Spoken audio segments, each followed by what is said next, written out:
Hello student, welcome to friends at preparation YouTube channel. और इस channel पर मैं लेके आता हूँ एजुकेशनल वीडियो। और आज हम लोग पढ़ने वाले हैं आपकी क्लास 6 की एनसीईआरटी बुक मैथमेटिक्स से चैप्टर 5 की एक्सरसाइज 5.7। और इससे पहले हम लोगों ने चैप्टर 1 से लेकर चैप्टर 4 तक पूरा कंप्लीट कर लिया है। इसके अलावा इस चैनल पर आपको एक्सरसाइज 5.1 से लेके 5.6 की एक्सरसाइज भी मिल जाएगी। साथ ही साथ आप साइंस की वीडियो भी देख सकते हैं। चलो फिर आज स्टार्ट करते हैं एक्सरसाइज 5.7। चैनल पे नए हो, पहली बार वीडियो को देख रहे हो तो चैनल को सब्सक्राइब कर लो, फ्रेंड्स एट प्रिपरेशन। तो इस एक्सरसाइज 5.7 में जो फर्स्ट क्वेश्चन है आपके लिए बच्चों, ये है आपके लिए ट्रू और फॉल्स से रिलेटेड। यानी कि आपको जो ये स्टेटमेंट गिवन है ए से लेकर के एफ तक, इसमें आपको चेक करना है कि ये स्टेटमेंट ट्रू है या फॉल्स है। तो सबसे पहले आपसे पूछा जा रहा है क्वेश्चन नंबर 1 के अंदर से ट्रू और फॉल्स। अगर आपको सही लग रहा है स्टेटमेंट तो उसके सामने आप ट्रू लिख सकते हो, अगर स्टेटमेंट गलत लग रहा है तो फॉल्स लिखोगे। सिर्फ इतना सा ही क्वेश्चन है, सिंपल सा है। वीडियो को लाइक जरूर कर लेना अगर अभी तक लाइक नहीं किया है तो। Each angle of triangle rectangle is right angle. मतलब आपसे ये बोला जा रहा है फर्स्ट स्टेटमेंट के अंदर, each angle of a rectangle. Rectangle के अंदर जितने भी एंगल होते हैं, ये रेक्टेंगुलर शेप आप जानते ही हो, कुछ इस तरह का रेक्टेंगल होता है। और इसमें ये बोला जा रहा है इसके जितने भी एंगल यानी कि ऑल 4 एंगल्स जो है इसके, वो क्या होते हैं, वो राइट एंगल होते हैं। बिल्कुल सही बात है। सबकी वैल्यू कितनी होती है? राइट एंगल का मतलब होता है 90 डिग्री, यानी कि सबकी वैल्यू क्या है हमारे पास, 90 डिग्री है। तो आप ये बोल सकते हो कि भाई ये जो वैल्यू है इस रेक्टेंगल के अंदर जो ऑल 4 एंगल्स, उसकी वैल्यू 90 डिग्री है, यानी कि राइट एंगल है। तो ये स्टेटमेंट हमारा क्या हो जाएगा, ट्रू हो जाएगा। तो सोल्यूशन में लिखोगे आप true, each angle of rectangle is right angle. ठीक है। अब देखते हैं बी पार्ट। बी पार्ट में आपसे बोला जा रहा है the opposite side of rectangles are equal in length. चलिए एक बार और फिर से रेक्टेंगल को देखते हैं। ये देखिए, ये वाला जो साइड है इसके अपोजिट ये साइड है, दोनों इक्वल है, लेंथ दोनों की इक्वल है। उसके बाद अगर इस साइड देखोगे आप, ठीक है, और इस साइड को भी देखोगे, यानी कि ये दोनों अपोजिट साइड है और ये दोनों भी अपोजिट साइड है। तो ये दोनों की दो जो 2 पेयर्स हैं आपके पास, दोनों पेयर में क्या है, अपोजिट साइड्स की जो लेंथ है वो इक्वल है। यानी कि आप ये बोल सकते हो अपोजिट साइड की जो लेंथ होती है रेक्टेंगल्स में वो क्या होती है, इक्वल होती है। तो यह भी स्टेटमेंट हमारा ट्रू हो गया, यानी कि करेक्ट स्टेटमेंट है ये। तो सेकंड यानी बी में भी आप क्या लिखोगे, ट्रू लिखोगे। The opposite sides of rectangles are equal in length. इनकी जो लेंथ होती है वो क्या होती है, इक्वल होती है। ठीक है, ये फीचर्स है रेक्टेंगल की। नेक्स्ट देखो, नेक्स्ट है आपके पास the diagonal of a square are perpendicular to one another. यानी कि पहले तो हम स्क्वायर समझ लेते हैं क्या होता है। स्क्वायर का मीनिंग जो होता है बच्चों वो होता है कि भी ऑल 4 साइड जो होती है वो इक्वल होती है।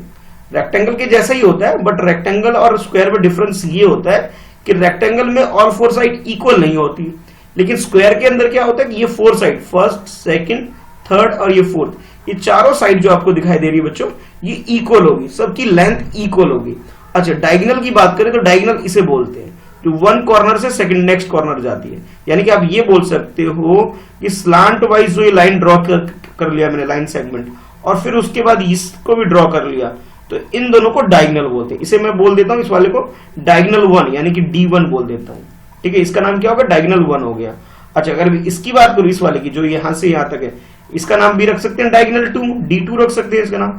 इसका नाम D1, D1 क्यों, डायगोनल 1। इसका नाम क्या रख सकते हैं, D2, D2 का मतलब है डायगोनल 2। ठीक है, तो ये हम लिख सकते हैं।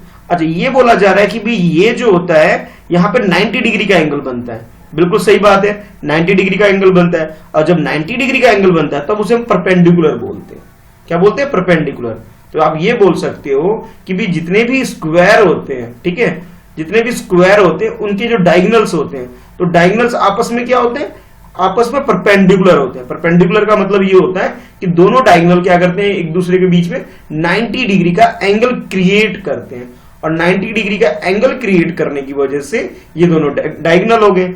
और इस वजह से आप ये कह सकते हो कि ये सी पार्ट जो आपका ये भी ट्रू हो गया। यानी कि जो स्टेटमेंट आपके पास the diagonals of a square are perpendicular to one another, ये बात भी बिल्कुल करेक्ट हो गई। ठीक है, ये स्टेटमेंट भी बिल्कुल करेक्ट हो गया। यानी कि फर्स्ट, सेकंड, थर्ड तीनों ही स्टेटमेंट क्या हमारी करेक्ट है अभी तक। तो अब देखते हैं फोर्थ स्टेटमेंट जिसमें डी में आपसे बोला जा रहा है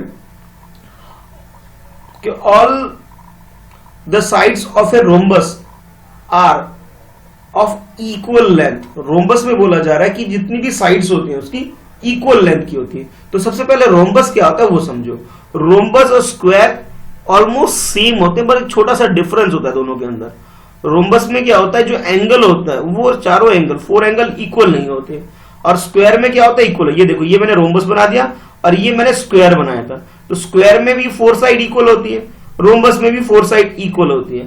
बट डिफरेंस ये होता है कि रोम्बस में जो एंगल होते हैं वो इक्वल नहीं होते, चारों 2 एंगल होते हैं, यानी अपोजिट एंगल तो इक्वल होते हैं। ये फर्स्ट एंगल और ये सेकंड एंगल, ये दोनों इक्वल हो जाएंगे, और ये दोनों इक्वल हो जाएंगे। ठीक है, जिसमें डबल डबल लाइन ड्रॉ कर रहा हूं वो दोनों इक्वल है, जिसमें मैंने सिंगल सिंगल लाइन ड्रॉ किया ऐसा, वो दोनों इक्वल है। यानी कि अपोजिट एंगल तो इक्वल होते हैं और 4 साइड भी इक्वल होते हैं। लेकिन जो स्क्वायर होता है, स्क्वायर के अंदर क्या है, ऑल 4 साइड्स आर इक्वल होता है, और साथ के साथ एंगल भी 90 डिग्री, यानी चारों एंगल भी इक्वल होते हैं। रोम्बस में ये नहीं होता, चारों एंगल इक्वल नहीं होते, अपोजिट वाले एंगल से भी इक्वल होते हैं। अच्छा, आपसे जो क्वेश्चन में ये पूछा जा रहा है कि all side of rhombus are of equal length, यानी कि रोम्बस के अंदर क्या बोला जा रहा है कि जितनी भी साइड है इसकी, सपोज ये साइड 1 है, ठीक है, नेक्स्ट ये सेकंड साइड है, ये थर्ड साइड है और ये फोर्थ साइड है, तो ये चारों साइड जो है इनकी जो लेंथ है वो इक्वल होगी। हाँ भाई, बिल्कुल सही बात है, इनकी जो लेंथ होगी वो इक्वल है। तो डी स्टेटमेंट भी हमारा क्या हो जाएगा,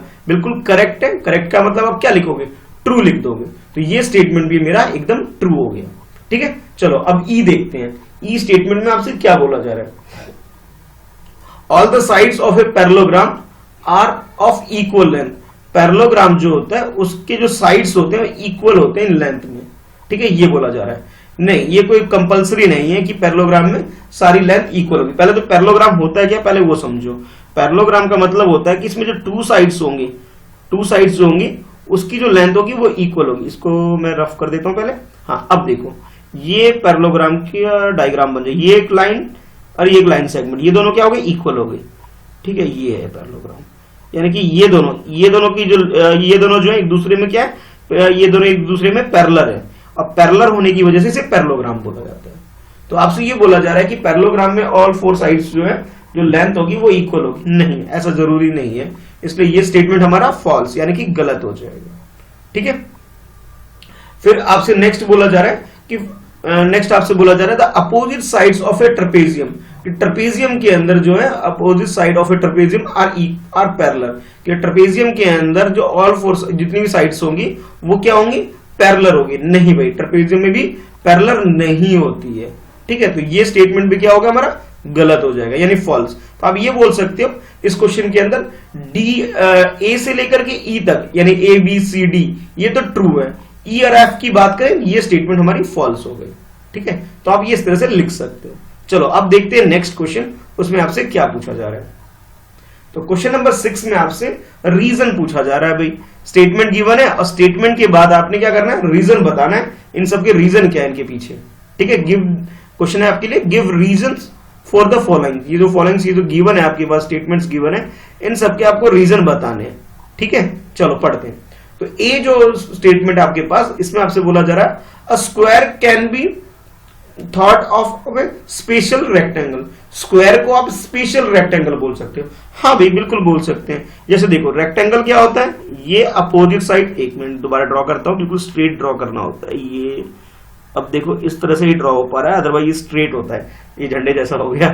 ये रेक्टेंगल होता है और ये आपका स्क्वायर हो गया। ठीक है, अब इन दोनों में डिफरेंस क्या है कि भाई ये दोनों ही रेक्टेंगल होते हैं, दोनों रेक्टेंगल है। क्यों? क्योंकि रेक्टेंगल में प्रॉपर्टी क्या होती है, ऑल 4 एंगल 90 डिग्री, दोनों में 90 डिग्री, अपोजिट साइड इक्वल होनी चाहिए, बिल्कुल इक्वल है। ठीक है, लेकिन इसमें स्पेशल बात, स्क्वायर के अंदर, एक स्क्वायर के अंदर स्पेशल बात ये है कि इसके 4 साइड, चारों की साइड भी इक्वल होते हैं। रेक्टेंगल में ऐसा मैंडेटरी नहीं है। ठीक है, कोई जरूरी नहीं है। इसमें यह है कि अपोजिट साइड इक्वल होनी चाहिए, ये दोनों और ये दोनों इक्वल होने चाहिए। वो तो यहाँ पे ऑलरेडी हैं। इसके अलावा एक और फीचर क्रिएट कर देता है स्क्वायर कि इसके ऑल 4 साइड भी इक्वल होते हैं। तो आप इस आंसर को जो लिखोगे वो इस तरह लिखोगे। देखो, आप लिखोगे, डिटेल में लिखा है मैंने समझाने के लिए आपको। ठीक है, इतना लिखने की जरूरत नहीं है, लेकिन समझ लो पहले एक बार कि a rectangle in which the interior angle are of same measure. Rectangle के अंदर क्या होता है, जो इंटीरियर एंगल यानी इसके जो जितने भी एंगल होंगे वो सेम मेजर, यानी कितने डिग्री के होंगे, सबके सब 90 डिग्री के होंगे। और इसमें यह बोला जाता है only opposite sides of a rectangle are same length, यानी कि जिसके जो अपोजिट साइड्स होंगे उसकी जो लेंथ होगी वो सेम होगी रेक्टेंगल के अंदर।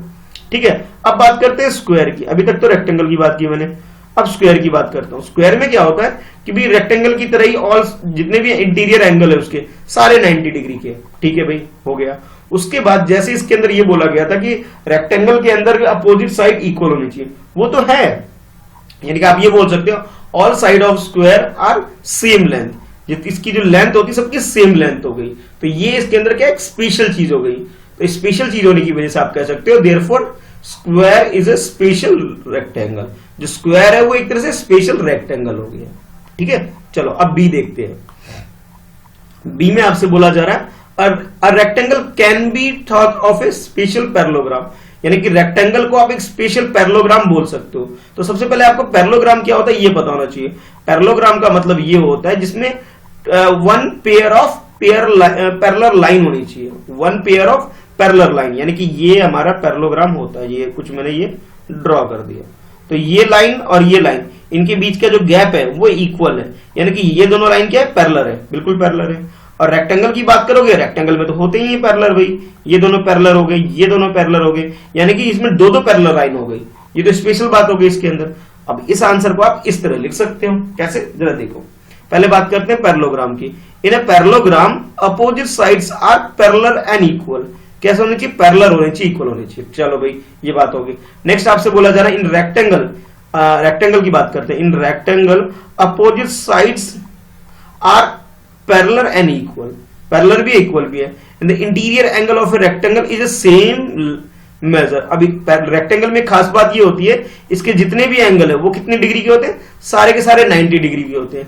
तो ये एक स्पेशल बात है। लेकिन पैरेललोग्राम में ऐसा जरूरी नहीं हो, पैरेललोग्राम में कि सारे एंगल 90 डिग्री को। तो आप ये बोल सकते हो hence parallelogram with each angle as a right angle become a square.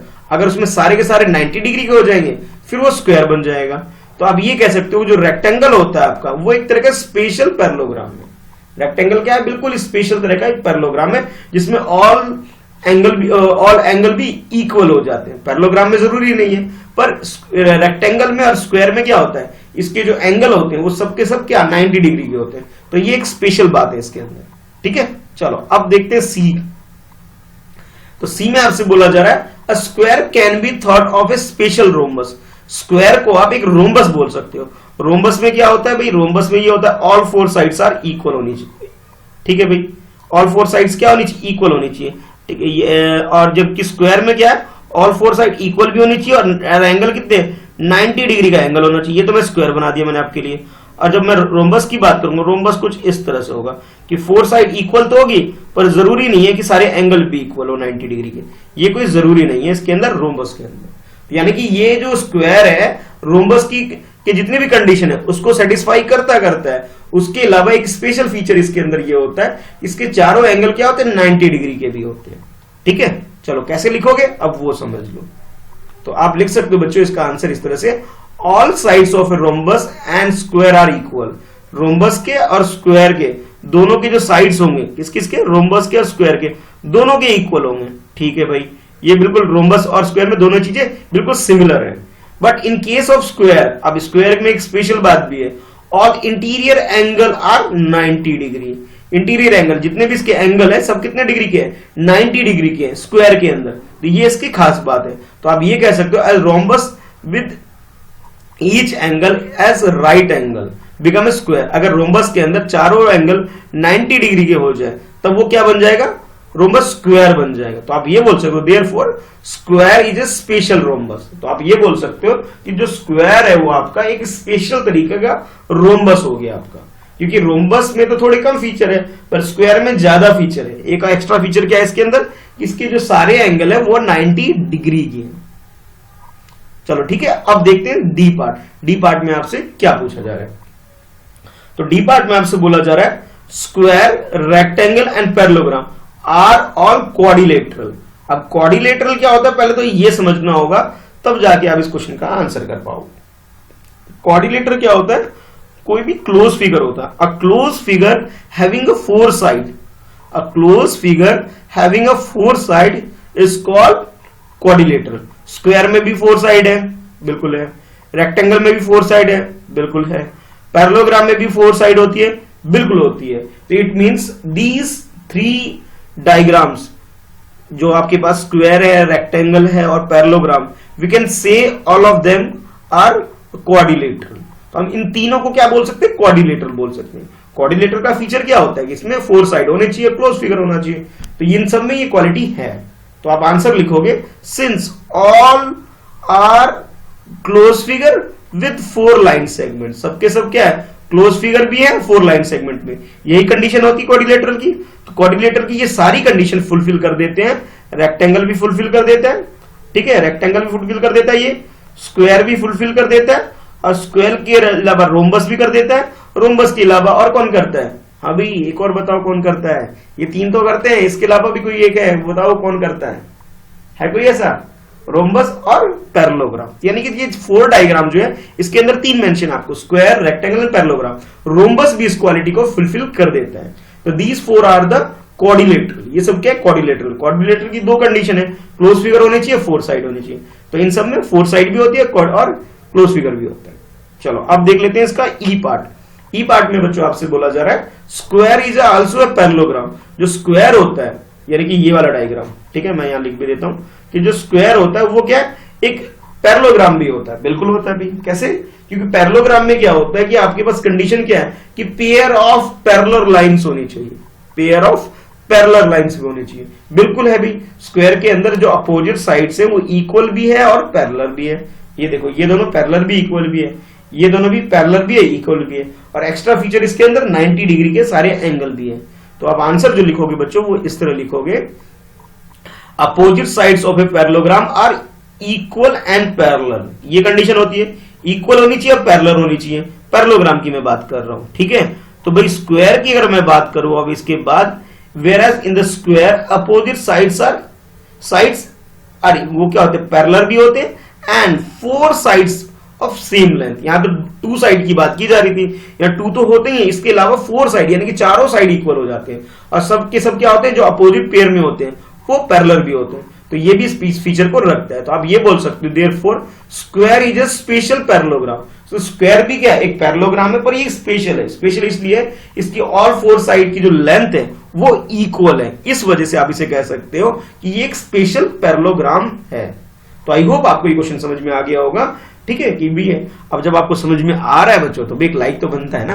अगर आपने लाइक नहीं किया तो भी लाइक कर लो इस वीडियो को, ठीक है। चलो अब देखते हैं नेक्स्ट क्वेश्चन, क्वेश्चन नंबर 3 देखते हैं कि क्वेश्चन नंबर 3 में आपसे क्या पूछा जाए। बहुत सिंपल सा क्वेश्चन है, इजी है। क्वेश्चन एक बार रीड करो वीडियो पॉज करके, ठीक है। आई होप आपने जो मैंने काम बोला वीडियो पॉज कर रीड करने का कर लिया होगा, ठीक है। चलो देखो क्वेश्चन क्या, मैं समझाता हूं। A figure is said to be a regular. एक किसी भी फिगर को आप रेगुलर फिगर बोल सकते हो if its sides are equal in length. इसकी जो साइड्स होंगी उसकी लेंथ इक्वल होगी and angles are equal in measure. यानी कि साइड की वैल्यू, जितनी भी साइड्स होगी उसके अंदर साइड्स की वैल्यू और उसके साथ साथ एंगल्स की जो वैल्यू होगी, इनकी वैल्यू क्या होगी? जितने भी एंगल होंगे, जितनी भी साइड्स होगी, सबकी इक्वल होगी, उसे हम रेगुलर फिगर बोलेंगे, ऐसा बोला जा रहा है। और फिर आपसे बोला जा रहा है can you identify regular quadrilateral. Regular quadrilateral, quadrilateral क्या होते हैं? क्वाड्रिलेटरल मींस होता है अ क्लोज फिगर, लिख देता हूं यहां, अ क्लोज्ड फिगर या a close diagram having 4 sides, ठीक है, हैविंग 4 साइड। जिसके, एक मिनट इसे रफ करके पूरा दोबारा लिख देते हैं। तो क्वाड्रिलेटरल की जो मीनिंग होती है बच्चों, वो मीनिंग ये होती है अ क्लोज्ड फिगर, और क्लोज्ड डायग्राम भी लिख सकते हो, अ क्लोज्ड फिगर और डायग्राम हैविंग 4 साइड्स, ठीक है, जिसके अंदर 4 साइड होगी उसे हम क्वाड्रिलेटरल बोलेंगे, ठीक है। चलो अब आपसे पूछा जा रहा है कि भी रेगुलर फिगर कौन कौन सी वो बताओ। तो रेगुलर फिगर की जो फीचर होते हैं, इसकी फीचर ये होती है, नंबर वन फीचर इसके ये है कि ऑल साइड्स आर इक्वल, ठीक है, ऑल साइड्स आर इक्वल, यानी कि साइड क्या होगा? इक्वल होंगे, या फिर कह सकते हो सेम लेंथ के होंगे। सेकंड फीचर इसके ये होते हैं ऑल एंगल्स आर इक्वल, सबकी वैल्यू भी इक्वल होनी चाहिए। तो भी ऐसा कौन सा है? तो आप ये बोल सकते हो स्क्वायर जो होता है, सॉल्यूशन में क्या लिखोगे? स्क्वायर क्या होता है? जो स्क्वायर है आपके पास वो एक तरह से रेगुलर डायग्राम है, रेगुलर फिगर है। कैसे? वो इसलिए वो आप लिख सकते हो square is a regular quadrilateral. Quadrilateral means a close figure having a four side. Square is a regular quadrilateral because, या फिर सिंस भी लिख सकते हो, बिकॉज भी लिख सकते हो, दोनों करेक्ट है। ऑल द इंटीरियर एंगल, इसके जो इंटीरियर एंगल है, चारों के चारों जो एंगल है वो 90 डिग्री के हो गए। उसके बाद ऑल फोर साइड्स जो हो गए वो सेम लेंथ के यानी इक्वल हो गए। एक बार डायग्राम बनाता हूं, आपको ज्यादा क्लियर हो जाएगा। देखो ये मैंने डायग्राम बना दिया, देखो यहां नहीं, ऐसा करते एक नेक्स्ट पेज पे मैं आपको डिटेल में बताता हूं स्क्वायर इस रेगुलर फिगर की हो। ठीक है, तो मैंने बच्चों ये एक डायग्राम लिया जिसे मैं बना रहा हूं स्क्वायर। ठीक है, और स्क्वायर में जैसा कि मैंने बोला था कि भाई इसके अंदर चारों साइड्स, ठीक है, पहले नाम रख लेते हैं, A, point B, point C and point D, ये चार इसके नाम हो गए। ठीक है, यहाँ पे कितनी साइड्स हैं, साइड ए बी है, A B is equal to B C, that is equal to C D and that is also equal to D A. ठीक है, ये फर्स्ट वाला ये है, सेकंड वाला ये है, ठीक है, और थर्ड साइड हमारी ये है, और फोर्थ साइड ये, सब के सब इक्वल होगी, नंबर वन। नंबर टू क्या, इनके बीच में जो एंगल होगा, यानी कि इस एंगल की अगर मैं बात करूं, angle A is equal to angle B, that is equal to angle C, that is equal to angle D, और ऑल फोर एंगल की जो वैल्यू होगी वो 90 डिग्री होगी। एंगल ए आपके पास ये दिख रहा है, ये एंगल बी हो जाएगा, ये एंगल सी हो जाएगा, और ये एंगल डी हो जाएगा। इन सब की वैल्यू क्या है, 90 डिग्री है। तो रेगुलर डायग्राम के जो फीचर होते हैं, रेगुलर फिगर की या रेगुलर डायग्राम की अगर जो फीचर होती है, क्या क्या होती है, वो ये होती है कि ऑल एंगल्स, ठीक है, ऑल एंगल्स क्या होंगे, आर इक्वल होंगे, सारे के सारे एंगल इक्वल होंगे। नंबर टू फीचर होता है ऑल साइड्स लेंथ क्या होंगे, इक्वल होंगे। तो ये दोनों ही फीचर इसके अंदर सेटिस्फाई हो रही है, किसके अंदर, स्क्वायर के अंदर हो रही है। तो आप ये बोल सकते हो जो स्क्वायर है, स्क्वायर क्या है, एक रेगुलर क्वाड्रिलेटरल है। रेगुलर क्या है, क्वाड्रिलेटरल। ठीक है, ये क्या एक तरह से स्क्वायर क्या है, रेगुलर क्वाड्रिलेटरल है। कैसे है, ये मैंने आपको बता दिया कि इसकी ऑल साइड्स इक्वल है और ऑल एंगल इक्वल है। तो यानी कि क्वेश्चन नंबर 3 में जो आपने लिखना है वो ये, इसका जो आंसर लिखोगे वो क्या है, स्क्वायर है। और जस्टिफाई कर दिया आपने, बिल्कुल जस्टिफाई कर दिया आपने, एक डायग्राम बना के अच्छे से इस तरह से इसका आंसर कर लेना। ठीक है बच्चों, तो ये था आपका एक्सरसाइज 5.7 जिसके अंदर छोटे छोटे 3 क्वेश्चन थे, मैंने आपको अच्छे से डिटेल में समझा दिया। अब हम करेंगे इसकी नेक्स्ट एक्सरसाइज। तो वीडियो को लाइक करो, अपने फ्रेंड्स में ज्यादा से ज्यादा शेयर करो। भाई आप लोग थोड़ा सा मुझे सपोर्ट करोगे कि अपने फ्रेंड में शेयर करके थोड़ा सा मुझे मोटिवेट करोगे, तो मैं आपके लिए और भी ऐसी वीडियो लेके आऊंगा। ठीक है, और कमेंट करके जरूर बताना भाई आपको समझ में आ भी रहा है या नहीं आ रहा है। ठीक है, तो अब बच्चों मुझे आज आंसर जो आप बताओगे, छोटे छोटे क्वेश्चन मैं आपसे पूछ लेता हूं। मुझे तो एक रेक्टेंगल समझाना, रेक्टेंगल क्या होता है, फिर मुझे स्क्वायर क्या होता है, स्क्वायर भी समझाना कमेंट बॉक्स में लिख करके, इसकी मीनिंग क्या होती है। ठीक है, इसके अलावा मुझे आप रोम्बस और क्वाड्रिलेटरल के बारे में थोड़ा थोड़ा बताना भाई कि ये इसकी मीनिंग क्या होती है, ताकि मुझे समझ में आ सके कि आपको समझ में आ भी रहा है कि नहीं आ रहा है। ठीक है, चलो फिर मिलते हैं नेक्स्ट वीडियो में। आज के लिए इस क्लास के अंदर इतना ही है। ठीक है बच्चों, बाय बाय। और हाँ, अगर अभी तक आपने मेरा टेलीग्राम ग्रुप ज्वाइन नहीं किया तो ज्वाइन कर लो भाई, फ्रेंड्स एट प्रिपरेशन। ठीक है, वहां पे आपको सारी नोट्स वगैरह और बहुत सारे अपडेट भी आपको टाइम टू टाइम मिलता रहेगा। ये स्पेलिंग है, इससे आप चेक कर सकते हो। टेलीग्राम ग्रुप में आपको बहुत सारा कंटेंट मिलेगा। ठीक है, तो ज्वाइन कर लेना, लिंक डिस्क्रिप्शन में है। ठीक है, सोशल मीडिया पे अगर आप मुझे ज्वाइन करोगे, वहां बहुत सारी चीजें मैं डालता रहता हूँ, जो चीज मैं यूट्यूब पे नहीं डाल पाता हूँ वहां मैं डालता हूँ, तो आप मुझे वहां भी फॉलो कर सकते हैं। ठीक है, चलो बाय।